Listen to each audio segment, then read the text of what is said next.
You're talking too much, Wendy. I do not want you to go to jail. And I'm begging you to stop talking. I'm begging you to stop interviewing. I'm begging you because I don't believe it's helping you. Take it from the Karen you used to like. How about that? Because when you talk, they watch. Okay, they hear you.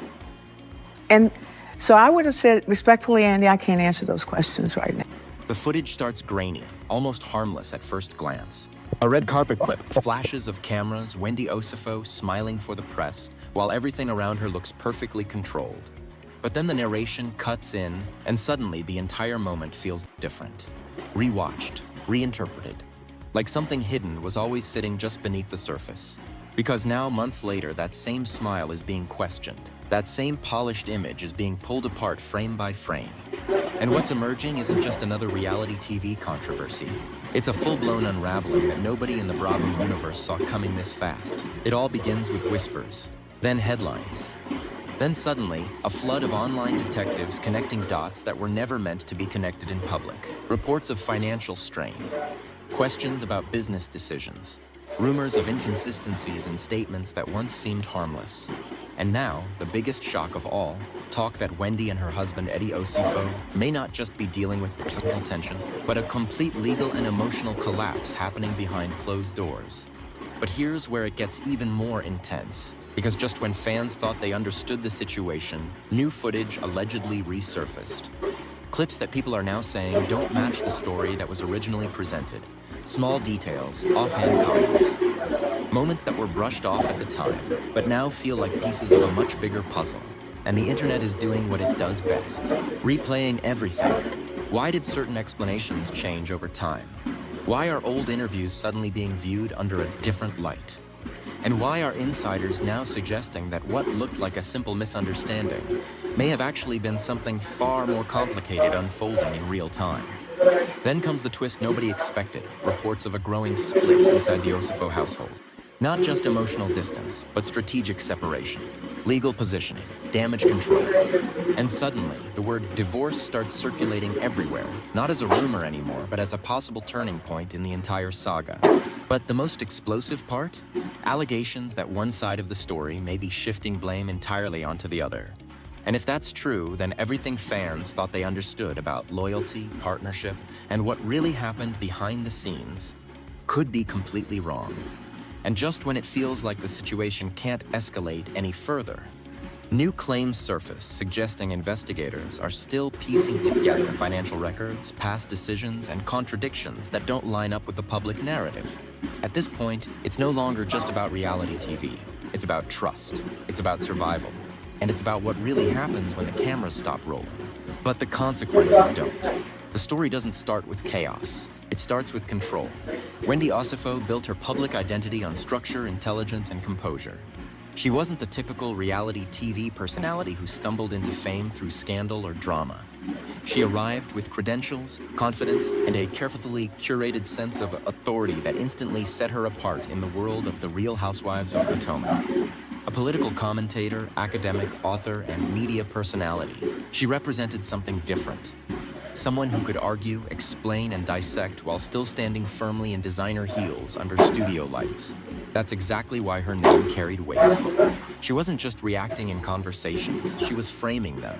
She wasn't just part of the cast. She often felt like she was analyzing it from above it. But that image, as polished as it appeared on screen, didn't exist in isolation. Behind it was a life built on ambition, partnerships, financial pressure, and the constant balancing act that comes with public visibility. Wendy's marriage to Eddie Osefo was often presented as stable, supportive, and aligned with her upward trajectory. He wasn't just her husband in the public eye. He was positioned as part of her foundation, the person behind the scenes who helped maintain the lifestyle that matched her growing brand. And for a while, that story worked. As Wendy's profile rose, so did expectations. Television exposure brings opportunity, but it also brings pressure to sustain a certain image.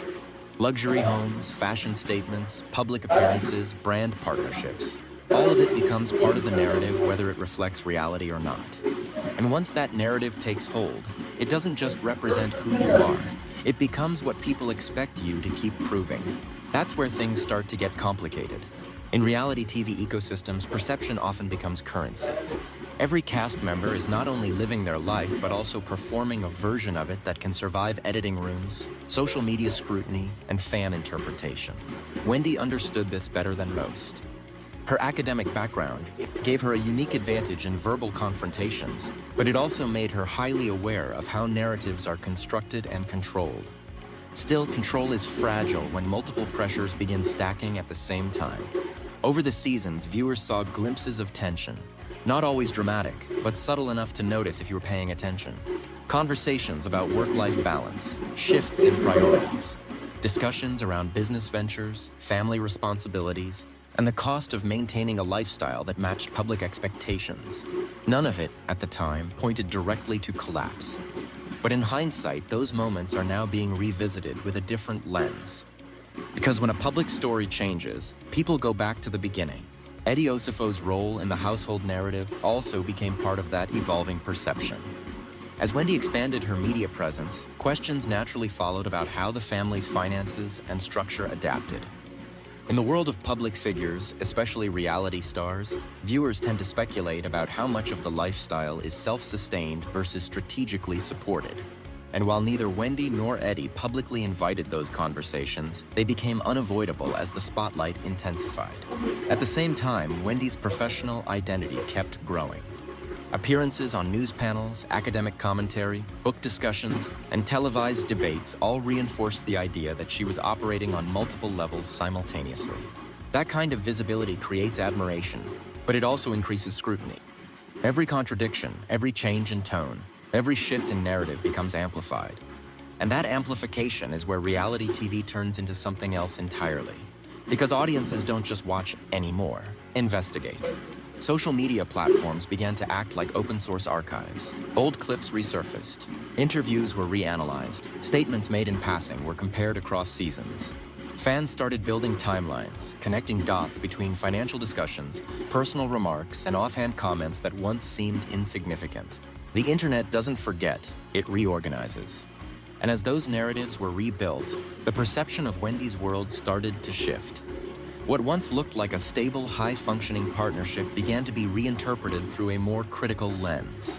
Not because of one single event, but because of accumulated curiosity. People started asking whether the image presented on screen fully matched what was happening behind it, whether certain struggles had been minimized, whether certain decisions had been fully explained. At the same time, the broader context of reality television added fuel to the speculation. Viewers are conditioned to expect reveals, twists, and hidden truths. So when anything feels slightly inconsistent, it doesn't stay neutral. It becomes suspicious. And that's how background becomes build-up. Behind the scenes, there were also growing mentions of financial pressure and shifting responsibilities. In public life, those details are rarely spelled out directly. Instead, they appear in fragments, comments about workload, changes in business focus, or subtle references to stress. Individually, they don't mean much. Together, they start forming a pattern that audiences can't ignore. Meanwhile, Wendy's public persona remained composed. Even as speculation increased online, her on-screen presence continued to reflect control and clarity. That contrast between external confidence and internal questioning is often what draws the most attention in long-running reality TV arcs. Because viewers begin to wonder which version reflects reality more accurately. And that question is what sets the stage for everything that follows. Because once audiences start believing there's a gap between what is shown and what is real, every new development gets interpreted through that suspicion. Every interaction becomes evidence. Every change becomes a clue. Without a single confirmed scandal at this point, the narrative still begins to shift. From admiration to analysis, from support to scrutiny, and from a personal story about success into something more unstable, where every detail feels like it could matter later. That's the foundation the current situation is built on. Not a single moment of collapse, but a long, slow accumulation of attention, interpretation, and re-examination. And once that process starts in the public eye, it rarely moves backward. By the time the first real twist hits, the conversation around Wendy Osefo is no longer casual reality TV chatter. It has shifted into something sharper, more investigative, almost like a courtroom narrative unfolding in real time across social media timelines. What used to be entertainment now feels like evidence being examined piece by piece. And that's when the first major rupture appears. At first, it's not framed as a scandal. It's framed as a discrepancy, a detail here, a timeline mismatch there, a comment that doesn't quite match an earlier statement. Fans begin pointing out that certain explanations around financial decisions and household structure seem to evolve depending on the setting. Interviews, confessions, nothing is outright confirmed as wrongdoing at this stage, but the consistency people once assumed is now being questioned. Then the speculation escalates. Online discussions start focusing on lifestyle. The luxury image that has always surrounded Wendy and Eddie Osefo becomes part of the analysis. Viewers begin asking how certain expenses are sustained, how certain investments are managed, and why certain explanations about income streams feel vague or inconsistent when revisited. In this environment that the first serious allegation surfaces, a claim emerges online suggesting that a staged incident may have been misrepresented for financial gain. The details are fragmented at first, shared through commentary accounts, reposted clips, and anonymous threads. But the idea spreads quickly that what was initially just a straightforward event might not have appeared. That's the spark. Once that idea enters the conversation, everything else gets reinterpreted through it. Old footage is pulled back into circulation. A clip of Wendy discussing property and possessions is recirculated, new captions suggesting contradictions. Another even harmless statements about insurance, security, or household responsibility are re-edited into suspicious content by online creators trying to piece together a larger narrative. What was once background noise in this phase is a resurfaced discussion involving missing or disputed items and financial claims. In isolation, it was a standard reality TV storyline, something that would normally be resolved within an episode arc. But now, it is being treated as a potential entry point into something much larger, but it always does in situations like this. It connects dots aggressively. Screenshots are compiled, episode clips are slowed down, quotes are transcribed and compared. People begin building timelines that suggest inconsistency in what was said publicly happening privately. Whether these interpretations are accurate or not becomes secondary, and that's where the conflict deepens. Because now it's not just about perception.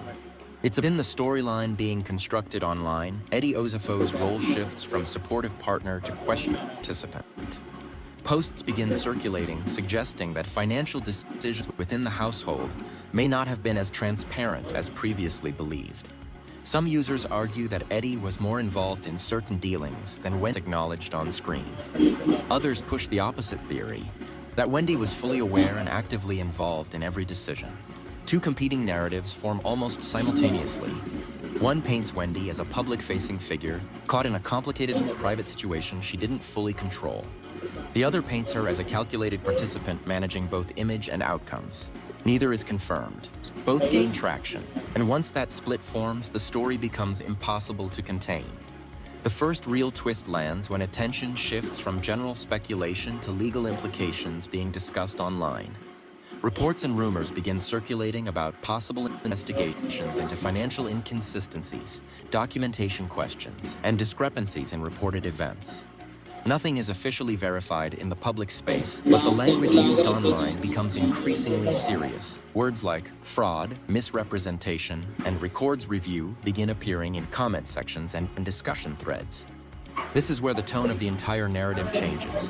Reality TV drama becomes something closer to a legal thriller. At the same time, Wendy's public responses, or lack of direct engagement with specific rumors, become part of the story itself. Every interview clip is now analyzed not just for what is said, but for what is avoided. Silence is interpreted, neutral statements are dissected. Even general commentary about privacy or family begins to take on new meaning in the eyes of viewers looking for hidden signals. The pressure intensifies further when social media begins revisiting Wendy's earlier confident positioning of her personal brand. Clips of her asserting control, intelligence, and authority are now being juxtaposed with allegations of inconsistency.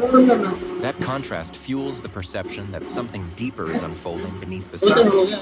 Then comes the most destabilizing development of this phase, the suggestion of internal separation. Not just emotional distance, but structural division within the household narrative. Online speculation begins to suggest that Wendy and Eddie may be repositioning themselves independently in response to external pressure. The idea of divorce enters the conversation not as a rumor, but as a strategic possibility. And that single idea changes everything. Because once separation becomes part of the discussion, every previous action is reinterpreted. Financial decisions are no longer viewed as joint strategy. They become potential points of conflict. Public appearances are no longer just branding. They become performance under strain. Even past interviews are reframed as evidence of cracks that were always there. At this stage, nothing is confirmed, but perception has already moved ahead of facts, and that gap is where the tension lives. Behind the scenes, the narrative being constructed online grows more complex. Some users insist that the entire situation is being exaggerated and distorted by internet speculation. Others argue that too many small inconsistencies exist to ignore. The community splits into defenders and skeptics, each side reinforcing their own interpretation with selective evidence. Meanwhile, commentary channels amplify every development, turning fragmented details into serialized storytelling. Each new post adds another layer, another possibility, another theory. And Wendy, at the center of it all, becomes less of a person in the narrative and more of a symbol of success under pressure, of public image under scrutiny, of private life being reconstructed in public space. The major conflict is no longer a single allegation. It is the collapse of narrative certainty. What people thought they understood about Wendy Osefo's life is no longer stable. Every detail is now conditional. Every explanation is temporary. Every memory is open to reinterpretation. And that instability is what drives the story forward. Because once the audience believes the truth might be layered rather than linear, they stop watching for resolution and start watching for exposure. And that is exactly where the next phase begins, with escalation that no one can fully control anymore. Once the narrative breaks out of speculation and into escalation, everything around Wendy Osefo starts moving faster than she can realistically respond to. What was once a controlled public image now feels like it's being pulled in multiple directions at once, by social media, by commentary channels, by resurfaced clips, and by a growing wave of insider claims that may or may not be verified, but are being treated as if they are. And that's where things take a sharper turn. Because now it's no longer just about inconsistency or perception gaps. It's about alleged patterns.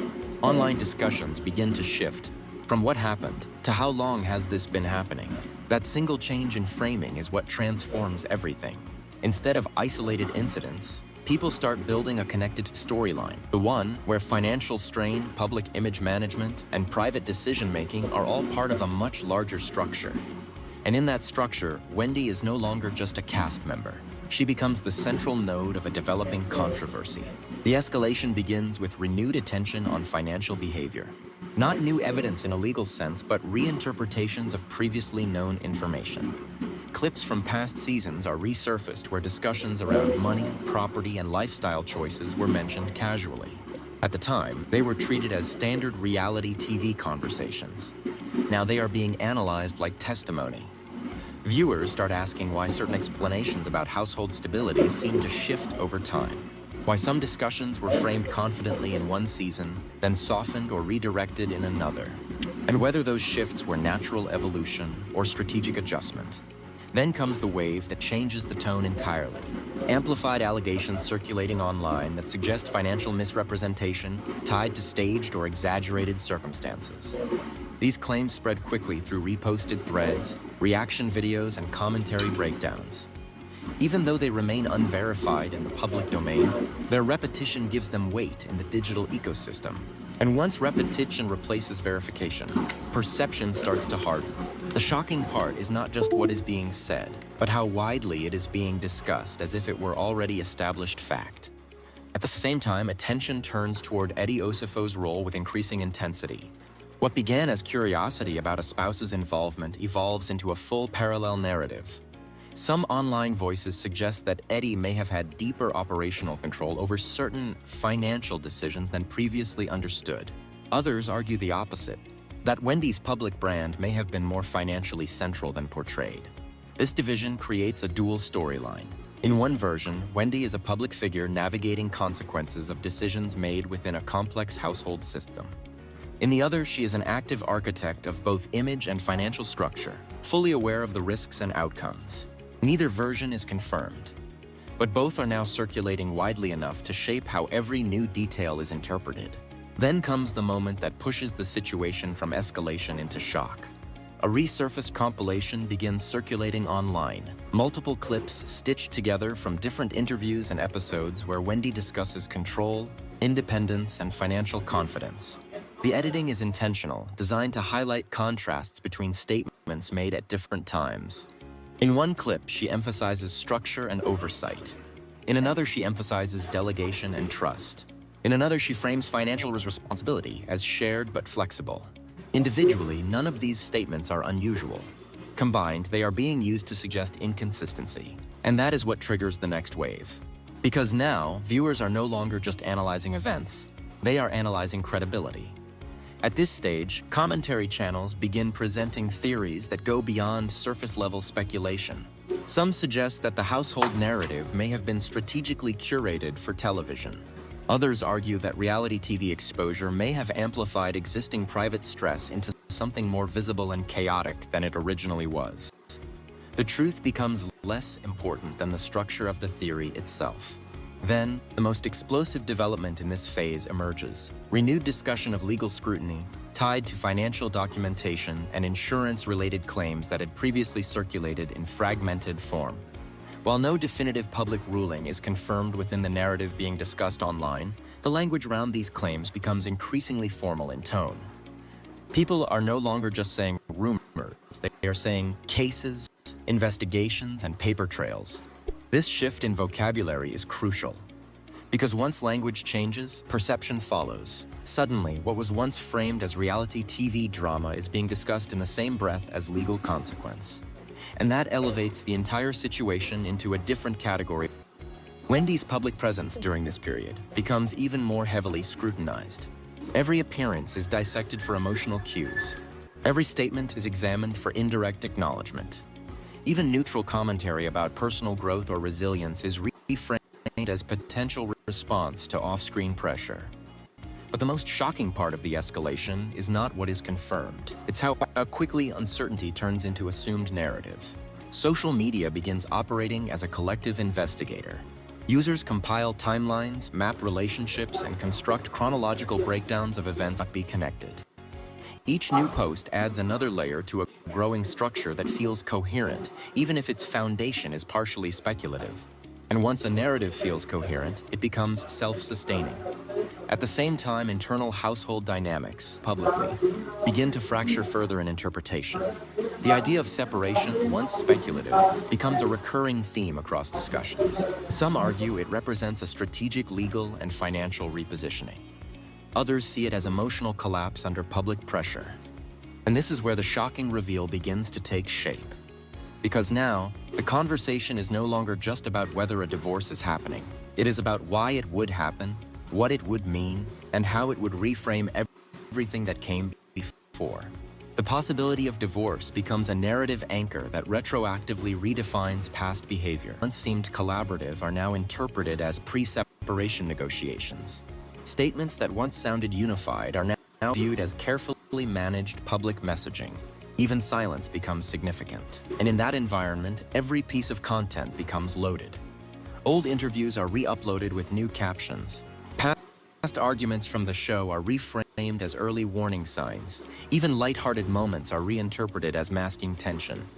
The escalation reaches its peak when online discussion converges on a single idea, that the public version of Wendy and may have been fundamentally different from the private reality for some time. Not necessarily better or worse, just different. And that distinction is what unsettles audiences most. Because it suggests that what they were watching was not the full picture, but a controlled version of it. And once that possibility takes hold, it becomes very difficult to reverse. At the end of this phase, nothing is conclusively proven, but everything feels unstable. The narrative has expanded beyond any single claim or moment. It now exists as a network of interpretations, allegations, and reframed memories. And at the center of it all is a simple but powerful shift. Wendy Osefo is no longer just being watched. She is being reconstructed in real time. Once the situation reaches the public reaction stage, it stops being a contained storyline and becomes a full-scale media event. The difference isn't just volume, it's interpretation. Everyone now has an opinion, and more importantly, everyone believes their version is the correct one. The internet doesn't just react anymore. It organizes. On one side, there are viewers who refuse to believe the narrative being built online. They argue that reality audiences to exaggerate normal life tensions into scandals. To them, Wendy Osefo is being pulled into a familiar cycle where editing, selective clips, and online speculation combine to create a version of events that feels bigger than what actually exists. These voices emphasize her academic background, her professionalism, and her long-standing ability to handle public pressure without breaking character. They point out something important. Nothing has been officially confirmed in the way social media is presenting it. No verified legal outcome, no direct admission, no clear documentation made public in the narrative space the internet is discussing. For this group, the entire situation is a reminder of how quickly perception can detach from reality. But on the other side, skepticism has already hardened into belief. This group sees too many coincidences to ignore. They revisit old clips with a forensic mindset, slowing down interviews, comparing statements, and building timelines that suggest inconsistency. To them, this is not random noise. It is pattern recognition. They argue that where there is smoke, there is at least some form of fire, even if the full picture isn't visible yet. And that division creates something powerful, a culture war around interpretation. Entertainment commentators step in and amplify it further. YouTube analysts break down Wendy's past appearances frame by frame. Podcast hosts dedicate entire episodes to reconstructing the alleged timeline. Social media creators turn fragments of information into structured narratives with titles that sound like documentary episodes rather than gossip. What used to be casual commentary becomes serialized storytelling. Industry voices, meanwhile, respond more carefully, but still respond. Reality TV insiders begin discussing what this means for the franchise itself. The Real Housewives of Potomac has always thrived on conflict, but this kind of attention introduces a different pressure. It's no longer just about interpersonal drama on screen. It's about off-screen narratives bleeding into the production ecosystem. Some producers and commentators quietly acknowledge that when a cast member's personal life becomes the dominant conversation outside the show, it changes how every scene is perceived. Confessionals are no longer just entertainment. They are retroactively analyzed for truth value. Every episode becomes a potential source of evidence in the public imagination. That changes how the industry operates around the person at the center. Brand partners and media collaborators also begin adjusting tone. Nothing officially disappears, but messaging becomes more cautious. Appearances are framed more generally. Public engagements lean toward professionalism rather than personal narrative. In entertainment, perception risk is often managed quietly before any formal statement is ever made, and that silence itself becomes part of the story, because audiences notice when things go quiet. Meanwhile, Wendy's supporters become increasingly vocal about media fairness. They argue that publicly women in reality TV are often subjected to narrative escalation that outpaces facts. They highlight how quickly speculation turns into assumption, and assumption turns into accepted truth without verification. This group frames the entire situation as a familiar pattern. A successful woman under scrutiny, with private life details amplified until they overshadow her professional identity. But even within supportive spaces, uncertainty lingers. The volume of discussion is so high that even defenders find themselves responding not just to critics, but to the sheer scale of interpretation happening online. Then comes the reaction that shifts the tone again: cast and franchise-adjacent commentary. Within reality TV circles, conversations begin circulating about how the situation affects on-screen dynamics. Castmates who have shared scenes with Wendy are now being asked about events that exist largely outside the show's direct narrative. Interviews become more carefully worded. Statements are neutral, measured, and often intentionally. No one wants to validate speculation, but no one wants to dismiss audience curiosity either. That balancing act creates a strange tension where even silence from peers is interpreted in multiple ways. Some see it as professionalism, others see it as avoidance. Outside the franchise, broader entertainment media starts framing the situation as part of a larger trend. The collapse of separation between reality TV and real-world consequence. Analysts point out that in earlier eras of television, viewer speculation stayed within fan communities.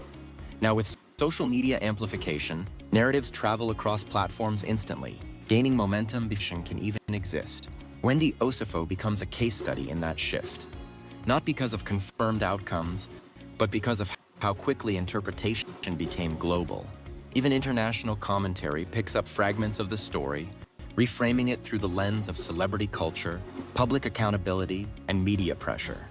The details vary depending on platform, but the core idea remains consistent. A public figure caught in a rapidly evolving narrative ecosystem where control over personal story becomes increasingly difficult. At the same time, engagement metrics across platforms. Search trends spike. Old clips resurface again and again in recommendation loops. Algorithms reinforce attention by feeding users related content, creating a feedback that generates visibility, and visibility generates more curiosity. In this environment, even neutral content becomes loaded. A simple interview clip can be presented as "before everything changed." A harmless quote can be reframed as "now under scrutiny." The algorithm doesn't distinguish between confirmation and speculation, it only tracks attention. And that accelerates everything. By this point, public reaction is no longer just reaction, it is infrastructure. It sustains the narrative, expands it, and keeps it alive even in the absence of new verified developments. Industry insiders quietly acknowledge a familiar truth. Once a story reaches this level of saturation, it no longer needs new information to continue. It sustains itself through reinterpretation. And that is exactly what is happening here. Wendy Osefo is no longer just a reality show storyline. She has become a shared reference point in a much larger conversation about image, truth, and how quickly public narratives can evolve without formal resolution. And as public and industry reactions continue to build, one question begins to rise above everything else. What happens when the story stops needing facts and starts surviving purely on belief? By the time the final twist begins to surface, the situation has already moved past entertainment, past speculation, and even past the usual reality TV cycle of controversy and resolution. What remains is something more unstable, a narrative that keeps reshaping itself every time new fragments are added to it. And then, just when it seems like the story has reached its loudest point, something unexpected happens. Not a confirmation, not a denial. Something quieter than that. A shift in positioning. It begins with small signals, subtle changes in public appearance, slight adjustments in tone during interviews, a noticeable distance in how Wendy Osefo refers to her personal life. Where there was once a unified narrative, there is now carefully separated language. My work, my family, my situation, phrasing that feels deliberate, structured, almost legally aware. And audiences notice immediately, because in stories like this, silence is never empty, it is interpreted. Then comes the moment that changes everything again. Wendy appears at a public engagement without Eddie in a setting where the expectation of unity was previously assumed. Nothing dramatic happens on stage, no announcement is made, no confrontation unfolds, but the absence is loud. It is the kind of absence that doesn't need explanation to be felt. Social media fills the gap instantly. Within hours, theories evolve from possible tension to active separation. The idea of divorce, once speculative, now becomes the dominant interpretation. Not because it has been confirmed, but because it is the only explanation that fits the newly observed behavior patterns being circulated online. And that is when the second layer of the twist begins. A series of older clips resurface, interviews, confessionals, and promotional appearances where Wendy and Eddie discuss their partnership, financial structure, and shared responsibilities. But this time, they are being watched differently. Not as memories, but as contradictions waiting to be identified. One particular clip gains traction, a discussion about decision-making authority within the household. At the time, it sounded like a standard explanation of teamwork and trust. Now it is being dissected for implications about control, accountability, and who is actually responsible for what behind the scenes. Another clip shows Wendy confidently addressing criticism and speculation in earlier seasons, emphasizing stability and unity. That clip is now being juxtaposed with with current silence, creating a visual contrast that fans interpret as before and after, and suddenly it has split into two timelines. Then comes the most disruptive development yet. A wave of online claims begins circulating, suggesting that internal documentation disputes and financial inconsistencies may be under closer review than previously understood. Again, nothing officially verified in the public space, but the language used online shifts dramatically. It is no longer framed as rumor. It is framed as ongoing development, unfolding situation, and active scrutiny. That change in language is what pushes the story into its final phase. Because now audiences are no longer waiting for drama. They are waiting for resolution. But resolution doesn't arrive. Instead, another shift.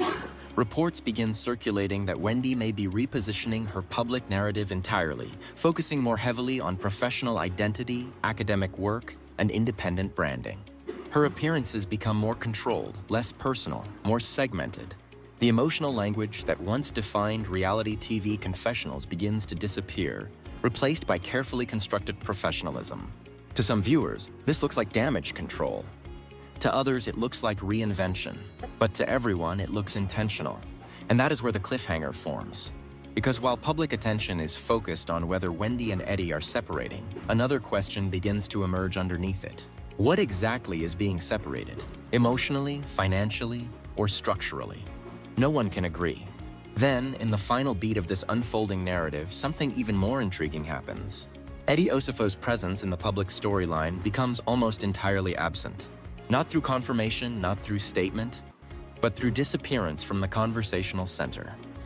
Interviews no longer reference him directly. Discussions about Wendy's future no longer assume partnership as a default condition. It is as if the story is quietly rewriting its own foundation. And that is the most unsettling part. Because nothing has been officially closed. No statement has definitively ended anything. No document has confirmed the direction of the situation. Yet, the public narrative behaves as if a conclusion has already been reached. That gap between official silence and public certainty becomes the emotional core of the cliffhanger. Wendy Osefo stands at the center of a story that is no longer being told by one source, interpretation simultaneously. Each one slightly different, each one confident, each one incomplete. And as the noise builds, one final question lingers without resolution. If everyone is watching the same story, how did they all end up with different endings? And that's where this story leaves us for now. Because what started as a simple reality TV conversation has turned into something far more layered. A mix of perception, interpretation, speculation, and shifting narratives that continues to evolve with every clip resurfaced and every new comment added online. Whether you see this as exaggerated internet storytelling or a real unfolding personal crisis, one thing is clear: the public is fully locked in. Wendy Osefo has spent years building a reputation around intelligence, control, and composure under pressure. But in situations like this, even the most carefully managed public image gets tested when audiences start rewriting the story in real time. And once that process begins, it rarely slows down on its own. The most interesting part isn't even the controversy itself. It's how divided the reactions are. Some people are convinced this is nothing more than online speculation spiraling out of control. Others believe there are deeper layers still waiting, and both sides are watching every development closely, looking for something definitive to confirm what they already believe. But until anything is officially clarified, the story exists in that in-between space. Not fully confirmed, not fully denied, just constantly evolving. And that's why this conversation isn't ending here. Because every new appearance, every interview clip, every social media post adds another piece to a puzzle that the internet refuses to stop assembling. Whether the final picture will match what people expect or completely surprise, everyone is still unknown. What is known, however, is that audiences aren't stepping away from it. If anything, attention is increasing. Clips are being shared faster, discussions are getting more detailed, and theories are becoming more structured than ever before. So the question now isn't just what's true, it's what people will choose to believe when the dust finally settles. And maybe more importantly, what will change once the full picture finally comes into focus. Until then, the story stays open. And all that's left to do is keep watching closely, because in situations like this, the next update always arrives when you least expect it. You're talking too much, Wendy. I do not want you to go to jail, And I'm begging you to stop talking. I'm begging you to stop interviewing. I'm begging you because I don't believe it's helping you. Take it from the Karen you used to like. How about that? Because when you talk, they watch. Okay, they hear you. And so I would have said, respectfully, Andy, I can't answer those questions right now. The footage starts grainy, almost glance. A red carpet clip, flashes of cameras, Wendy Osefo smiling for the press, while everything around her looks perfectly controlled. But then the narration cuts in, and suddenly the entire moment feels different. Rewatched, reinterpreted. Like something hidden was always sitting just beneath the surface. Because now Monthile is being questioned. That same polished image is being pulled apart frame by frame. And what's emerging isn't just another reality TV controversy. It's a full-blown unraveling that nobody ever saw coming this fast. It all begins with whispers, then headlines. Then suddenly, a flood of online detectives connecting dots that were never meant to be connected in public. Reports of financial strain. Questions about business decisions. Rumors of inconsistencies in statements that once seemed